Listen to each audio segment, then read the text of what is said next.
আমার বিয়ের মাসখানেক যেতেই আমার চাচি শাশুড়ি একদিন আমাকে আড়ালে দেখে বললেন, বউ তোমার শাশুড়িটা কেমন, খুব ভালো তাই না? আমি বললাম, জি ভীষণ ভালো, এমন মাটির মানুষ হয় না জগতে।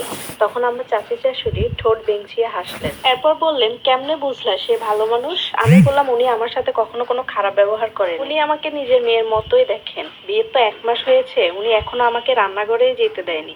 আমি যদি রান্নাঘরে যেতে চাই তখন বলে, তোমার বিয়ের মাত্র 1 মাস হয়েছে, তুমি এখন নতুন বউ, এখন তুমি একটু রং রং করবা, ঘোরাঘুরি করবা, এখন কেন তুমি রান্নাঘরে আসবা? রান্নাটা এখন আমাকেই করতে দাও, যখন আমার বয়স হবে তখন তুমি এসো রান্নাঘরে। এ কথা শোনার পর আমার চাচি শাশুড়ি আরেকবার হাসলেন, হেসে বললেন, তাহলে তুমি এখন তোমার শাশুড়িকে চিনো নাই, সে হলো 1 নম্বরের মেনিমুখ। আমি অবাক হয়ে বললাম, মেনিমুখ মানে কি? তখন সে বলল, তুমি এখনো তাকে চেনো নাই, সময় হলে সব বুঝবা, তোমাকে জ্বালিয়ে মারবে। আমি তখন বললাম, কেন, কি হয়েছে? তখন আমার চাচি শাশুড়ি বললেন, তার লোভ এখানে না, তার লোভ অন্য জায়গায়, তোমাকে হাত করে তোমার থেকে বিরাট ফায়দা হাসিল করবে। গোপন খবরটা আমি জানি। আমি এবার আরো অবাক হয়ে বললাম, গোপন খবরটা কি?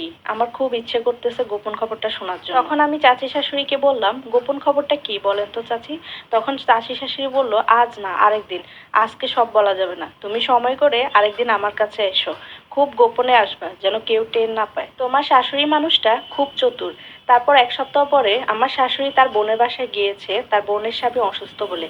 তারপর আমি খুব গোপনে চাচি শাশুড়ির বাসায় গেলাম। যাওয়ার পর চাচি শাশুড়ি এই কথা সেই কথা বলতে বলতে গোপন কথাটা বলেই ফেলেন। বললেন, তুমি এক বাপের এক মেয়ে, তোমার বাপের অনেক সহায় সম্পত্তি আছে, জায়গা জমি আছে, এই সব কিছু দখল করে সে তার ছেলের নামে করতে চায়। তোমাকে হাত করে সে সবকিছু তার ছেলের নামে করে নিতে চায়, বুঝলা? এটাই হচ্ছে তার চক্রান্ত, এজন্যই তোমাকে বিয়ে করিয়ে এনেছে। আমরা এগুলো অনেক আগে থেকেই জানি। আমি কি করব কিছুই বুঝতে পারতেছিলাম না, কারণ 8-10 জন মানুষের মতো তো আমি, মনে শয়তান নানা ধরনের সংশয় সৃষ্টি করতে লাগলো। আমি ভাবতে লাগলাম, আমার চাচি শাশুড়ি হয়তো ঠিক কথাই বলতেছে, নয়তো আমার শাশুড়ি আমার সাথে এত ভালো ব্যবহার কেন করবে?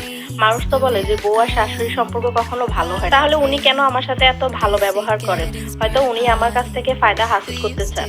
এ নিয়ে দিনে দিনে আমার মনে সংশয় বাড়তে থাকলো, মনে অনেক সন্দেহ জাগতে লাগলো। এখন আর আমার শাশুড়িকে ভালো লাগে না, তিনি মামা করে ডাকলেও আমার দেখলেও অনেক জেদ লাগে, তাকে দেখলেই বিরক্ত লাগে, তার সাথে আর কথা বলতে ইচ্ছে করে না। কিছুদিন পর আমি বাবার বাড়িতে গেলাম, বাবার কাছে সবকিছু খুলে বললাম আমার শাশুড়ির উদ্দেশ্য খুব খারাপ, আমার চাচি শাশুড়ি আমাকে এই কথা বলেছে। তখন বাবা এই কথা শুনে বললেন, তুমি তোমার সর্বনাশ নিজেই করেছো, কাজটা তুমি ভালো করোনি। আমি বাবার কথা শুনে খুব অবাক হলাম আর বললাম, আমি কি করেছি? তখন বাবা বললেন, এই যে তুমি তৃতীয় পক্ষের কথা কানে নিয়েছো, এই কথা কানে নেওয়ার আগে তোমার মনে খুব শান্তি ছিল তাই না? শাশুড়িকে মায়ের মতো লাগতো তাই না?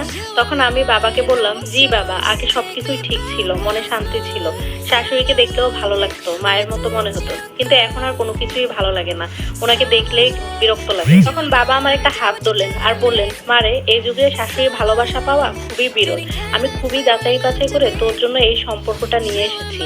তোর শাশুড়ি খুবই ভালো, তোমার ভাগ্যটা খুবই ভালো যে তুমি এমন শাশুড়ি পেয়েছো।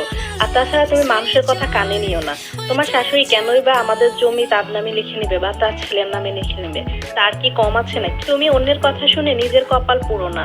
আর তাছাড়া তোমার তো আর ভাই বোন নাই, আমার যা কিছু আছে সবকিছুই তোমার, আর তোমার স্বামীর যা কিছু আছে তাও তোমার, তাহলে এসব নিয়ে আর এত কথা কেন? মনের মধ্যে শয়তানি নোংরামি যা কিছু আছে সব ঝেড়ে ফেলে দাও, তাহলেই দেখবে জীবন সুন্দর। তারপর আমি আমার শ্বশুর বাড়িতে আবার চলে আসলাম। শ্বশুর বাড়িতে আসার পর আমার চাচি শাশুড়ি আমাকে আবার ডেকে নিলেন, ডেকে নিয়ে আমার শাশুড়ির বিরুদ্ধে আবার নানান কথা বলতে লাগলেন। আমি তখন প্রতিবাদ করলাম আর বললাম যে আমার কাছে এসব বলছেন কেন? আমার মায়ের বিরুদ্ধে আপনি আমার কাছে বাজে কথা বলতেছেন, আপনার তো সাহস কম না? আমার চাচি শাশুড়ি আমার কাছ থেকে এরকম আচরণ আশা করেননি, তিনি কেমন দমে গেলেন। এরপর আর কোনোদিন আমার শাশুড়ির বিরুদ্ধে খারাপ কথা বলার কোনো সাহস করেননি আমার কাছে। আমার শাশুড়ি আসলেই খুব ভালো মানুষ। প্রতি মাসে নারীদের যে বিশেষ কয়েকটি দিন আছে তখন আমার খুব কষ্ট হতো, ব্যথায় কাতর হয়ে যেতাম। তখন আমার শাশুড়ি আমাকে বিছানা থেকে নামতে দিতেন না, আমার অনেক আদর যত্ন করতেন, আমাকে ওনার হাতে খাওয়াইয়ে দিতেন। আমার যখন প্রথম সন্তান হলো তখন আমার আর আমার সন্তানের পিছনে উনি যে কত খাটনি খাটলো তা শুধু আমি আর আমার আল্লাহ জানে। আমার বিয়ের 8 বছর পরে আমার শাশুড়ি মারা গিয়েছেন। মারা যাওয়ার আগে আমাকে আর আমার স্বামীকে ওনার কাছে ডেকে নিয়ে আমাকে বললেন, আমার আঁচল থেকে চাবিটা খুলে নাও, আজ থেকে এই ঘর, এই সংসার, আমার ছেলে সবকিছুই তোমার। তার মৃত্যুর পর দেখলাম তিনি আমার জন্য অনেক কিছুই রেখে গেছেন, সবচেয়ে বড় কথা আমাকে একটা সাজানো সংসার দিয়ে গেছেন।